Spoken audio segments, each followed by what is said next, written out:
بسم اللہ الرحمن الرحیم۔ علم نور ہے۔ پیار سب سے کرو لیکن بھروسہ صرف اللہ پہ کرو۔ جو اللہ سے رو رو کر مانگتے ہیں انہیں مانگنے کے بعد رونے کی ضرورت نہیں پڑتی۔ جب بھی غلطی کا احساس ہو تب ہی معافی مانگ لیا کرو۔ زندگی ہر بار شب برات تک پہنچنے کا موقع نہیں دیتی۔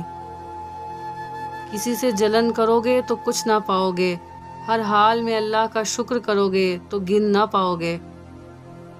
وہ پاک ذات تمہاری ساری سنتا ہے جس کی تم ایک بھی نہیں سنتے۔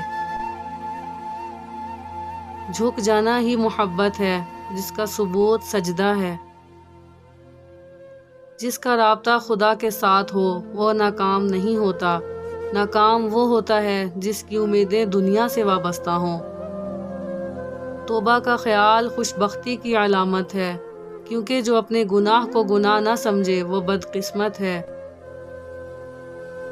جو اللہ تعالیٰ کے دیے ہوئے رزق کو کافی سمجھے وہ زندگی میں کبھی بھی کسی کا محتاج نہیں ہو سکتا۔ اگر اللہ پہ چھوڑا تھا تو پریشان کیوں ہو، اور اگر بندے پہ چھوڑا تھا تو حیران کیوں ہو۔ جب کسی ضرورت مند کی آواز تم تک پہنچے تو اللہ کا شکر ادا کرو کہ اس نے اپنے بندے کی مدد کے لیے تمہیں وسیلہ بنایا۔ جس طرح اچانک مسجدوں کے دروازے بند ہو گئے، اسی طرح اچانک ہی ایک دن توبہ کا دروازہ بھی بند ہو جائے گا۔ رزق اور موت کا خوف نہ رکھو، یہ اختیار صرف اللہ کے پاس ہے۔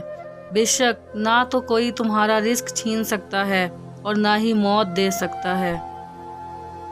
جب عرش والے کی مرضی ہوتی ہے تو فرش والوں کی تمام سازشیں بیکار جاتی ہیں۔ دنیا کی محبت سے رب نہیں ملتا، لیکن رب کی محبت سے دنیا اور جنت دونوں مل جاتی ہیں۔ اپنی زندگی کے ہر مسئلے کا حل قرآن پاک میں تلاش کرو۔ تو بس ہمیں اپنی بارگاہ میں بلند رکھ میرے مولا، یہ دنیا والے چاہے نظر سے گرائیں یا آسمان سے۔ اللہ کے ہر فیصلے پر راضی رہو، کیونکہ وہ اپنے فیصلوں کو خوب جانتا ہے۔ صلو علی الحبیب صلی اللہ تعالی علی محمد صلی اللہ علیہ وسلم۔